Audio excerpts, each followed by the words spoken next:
اعوذ باللہ من الشیطان الرجیم بسم اللہ الرحمن الرحیم۔ سورۃ النساء آیت نمبر 135، ترجمہ اور مختصر تفسیر۔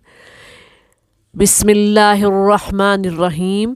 یا ایہا الذین آمنوا کونوا قوامین بالقسط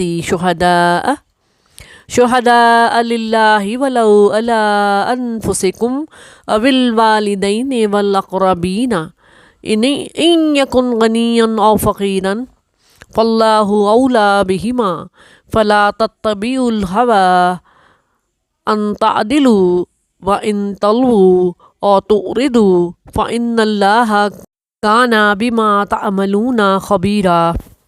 اے ایمان والو، انصاف پر خوب قائم ہو جاؤ، اللہ کے لیے گواہی دو، چاہے اس میں تمہارا اپنا نقصان ہو یا ماں باپ کا یا رشتہ داروں کا۔ جس پر گواہی دو وہ غنی ہو یا فقیر ہو، بہرحال اللہ کو اس کا سب سے زیادہ اختیار ہے، تو خواہش کے پیچھے نہ جاؤ کہ حق سے الگ ہو جاؤ، اور اگر تم نے ہیر پھیر کر دیا، منہ پھیرو تو اللہ کو تمہارے کاموں کی خبر ہے۔ تفسیر اس آیت کی یوں ہے کہ اس آیت میں اہل ایمان کو اللہ حکم دے رہا ہے کہ دنیا میں انصاف پرور بن کر رہو، اگر ان کے پاس کوئی گواہی ہے تو اسے اللہ کی رضا کے لیے ادا کرو، چاہے اس کا نقصان خود اسی مسلمان کو ہو جو گواہی دے رہا ہے، یا وہ گواہی ان کے ماں باپ یا کسی قریبی رشتہ داری پر پوری کیوں نہ اترتی ہو، چاہے جس کے خلاف گواہی دی جا رہی ہو وہ بہت مالدار ہو، جس کی خوشنودی کی خاطر عام طور پر لوگ اس کے خلاف گواہی نہ دیتے ہوں۔ اللہ زیادہ جانتا ہے۔ شہادت کے وقت لگی لپٹی گول مول بات نہ کرو جس سے دوسرے فریق کو نقصان پہنچ جائے۔ اگر شہادت کا کچھ حصہ چھپایا جائے تو یہ بھی بہت بڑا گناہ ہے۔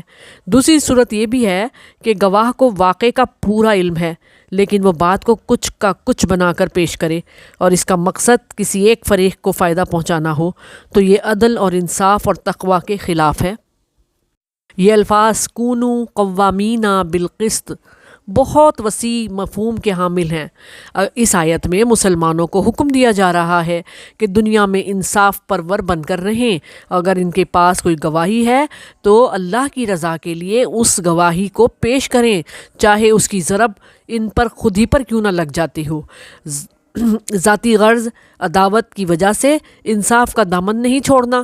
اللہ سب کے اعمال سے باخبر ہے، ہر ایک کو اس کے اعمال کا بدلہ مل کر رہے گا۔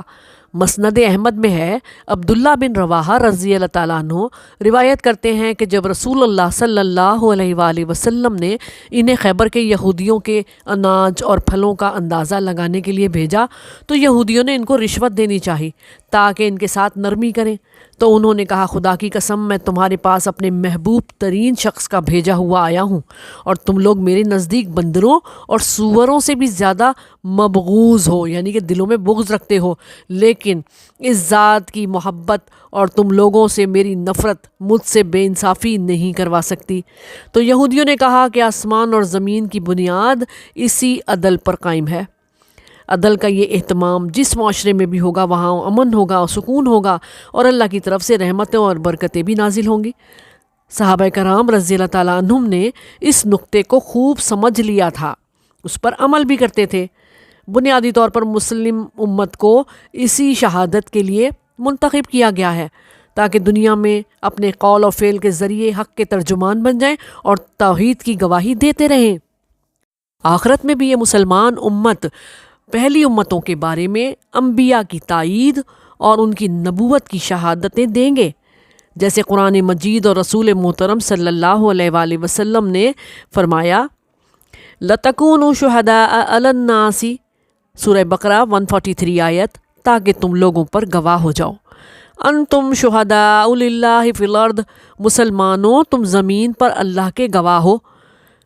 قسط کے لفظ سے عدل اور انصاف قائم کرنے کا حکم دیا جا رہا ہے، بالقسط، ٹھیک ہے۔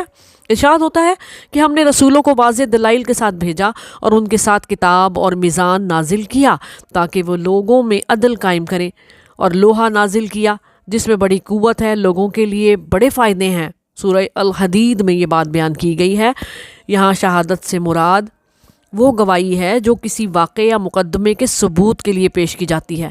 اس پر قائم ہونے کا معنی یہ ہے کہ اللہ کی رضا کے لیے، اس کے حکم کی تعمیل کے لیے، لوگوں کے لیے بھلائی کا جذبہ رکھنے کی وجہ سے اس شہادت پر قائم رہنا چاہیے تاکہ معاشرے میں حق اور انصاف کا بول بالا ہو، سکون ہو۔ حضرت انس رضی اللہ تعالیٰ عنہ بیان کرتے ہیں، نبی صلی اللہ علیہ وسلم سے لوگوں نے کبیرہ گناہوں کے متعلق سوال کیا تو نبی صلی اللہ علیہ وسلم نے فرمایا، اللہ کے ساتھ شرک، نافرمانی کرنا، کسی جان کا ناحق قتل کرنا اور جھوٹی گواہی دینا گناہ کبیرہ ہیں۔